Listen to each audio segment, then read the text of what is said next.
Assalamualaikum warahmatullahi wabarakatuh dan selamat sejahtera. Jadi kumpulan kami akan membentangkan tentang teori institusi untuk subjek teori dan amalan perakaunan. Ahli kumpulan kami terdiri daripada 5 orang iaitu Anis Najwa, Ila Maisara, Nur Atika, Najwatul Farhana dan Amira.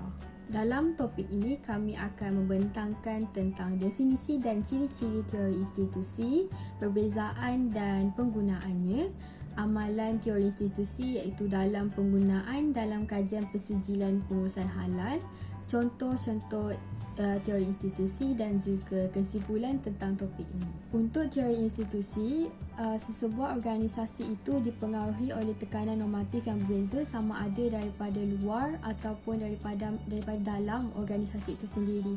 So, tekanan daripada luar organisasi adalah daripada persekitaran organisasi itu sendiri ataupun daripada organisasi yang lain.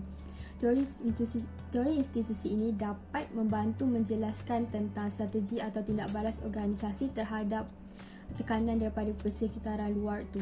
Jadi andaian asas dalam teori ini adalah untuk mendalami pemahaman organisasi dalam ruangan institusi yang lebih meluas. Jadi ciri-ciri penting untuk menjelaskan istilah teori institusi adalah ia merupakan sebuah organisasi pemikiran, mempunyai tingkat ketekalan, mempunyai tujuan yang ingin dicapai, mempunyai sumber untuk mencapai tujuannya dalam bentuk simbol-simbol dan juga memiliki dokumen yang sama ada dalam bentuk bertulis ataupun tidak bertulis. Okey, seterusnya kita akan bincangkan perbezaan penggunaan teori institusi.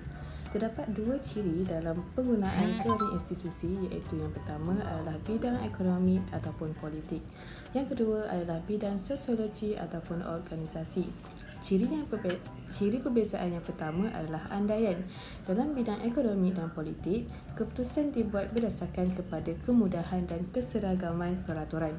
Manakala dalam bidang sosiologi ataupun organisasi, keputusan dibuat berdasarkan penemuan. Ciri perbezaan yang kedua adalah pendorong kepada peraturan.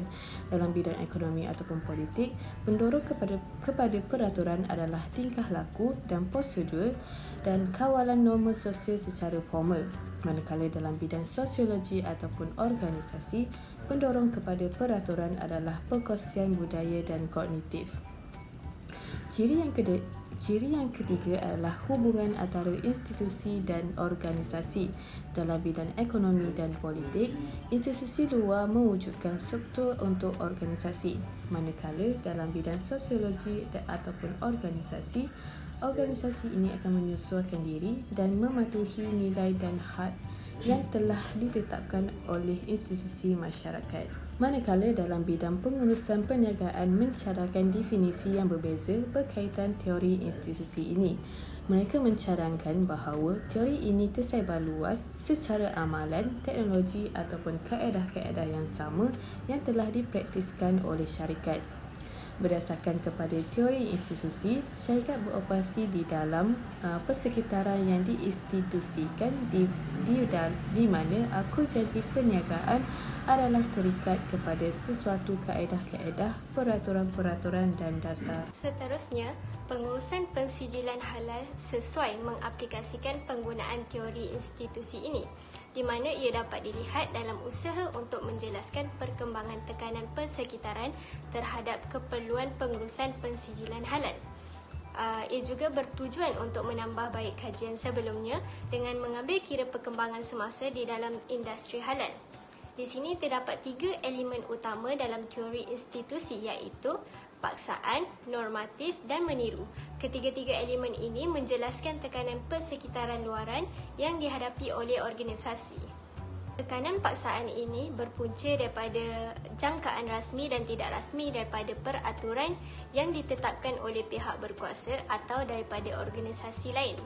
Kebergantungan kepada institusi luar telah mendorong organisasi untuk memenuhi hasrat dan jangkaan ke atas organisasi. Peraturan yang ditetapkan adalah contoh tekanan daripada pihak berwajib atau kerajaan yang dikenakan ke atas organisasi. Pengenalan peraturan dan penguatkuasaan peraturan oleh pihak berwajib adalah salah satu kaedah yang digunakan untuk memaksa syarikat-syarikat yang terlibat di dalam industri halal untuk mematuhinya. Menurut satu kenyataan kajian, ada mengatakan dengan jelas bahawa jika produk didapati tidak halal atau statusnya halal meragukan, pengilang yang kemungkinan besar akan diberi amaran atau denda serta boleh didakwa oleh mahkamah. Kenyataan ini merupakan contoh jangkaan yang dikenakan ke atas pengilang produk halal, yang mana pengilang perlulah memastikan status halal dan tidak berkompromi dengan perkara yang menggugat status halal produk yang dikeluarkan. Tindakan undang-undang sekira jangkaan ini tidak dipenuhi adalah contoh tekanan secara paksaan yang dikenakan ke atas pengilang. Seterusnya, tekanan normatif. Normatif bermaksud berpegang teguh kepada norma, aturan dan ketentuan-ketentuan yang tertentu. Boleh dirujuk kepada sikap dan kesetiaan terhadap aturan dan kaedah yang berlaku di dalam lingkungan tertentu. Tekanan normatif wujud daripada keperluan untuk mematuhi norma-norma ini, terutama tekanan daripada pengguna. Tekanan meniru. Tekanan meniru merupakan sesuatu keadaan ketidakpastian yang memberi tekanan kepada syarikat untuk meniru amalan terbaik yang dilakukan oleh syarikat pesaing di dalam sesuatu industri. Ketidakpastian luaran berpunca daripada struktur kawal selia, agensi kerajaan, undang-undang serta pandangan umum. Organisasi dikatakan mempunyai kecenderungan untuk meniru perubahan organisasi lain kerana kekurangan maklumat dan pengetahuan tentang pasaran serta matlamat organisasi yang tidak jelas. Oleh kerana kelemahan ini, meniru merupakan pendekatan yang terbaik kerana ianya menawarkan kemudahan dalam merumuskan objektif atau strategi organisasi. Assalamualaikum warahmatullahi wabarakatuh. Saya Nur Amira Binti Kamal. Kita masuk kepada kepentingan. Seperti yang kita tahu, teori institusi merupakan seperti undang-undang dan peraturan milik undang-undang mahkamah dan kestabilan politik dan juga norma budaya kepercayaan dan kerjasama. Pentingnya teori institusi ini adalah ia dapat memberi bimbingan terhadap keputusan sesebuah negara seperti laluan yang perlu diikuti, isyarat yang perlu didengari dan juga isyarat yang perlu diabaikan. Lebih penting lagi, institusi menentukan insentif yang mempengaruhi kehidupan kita.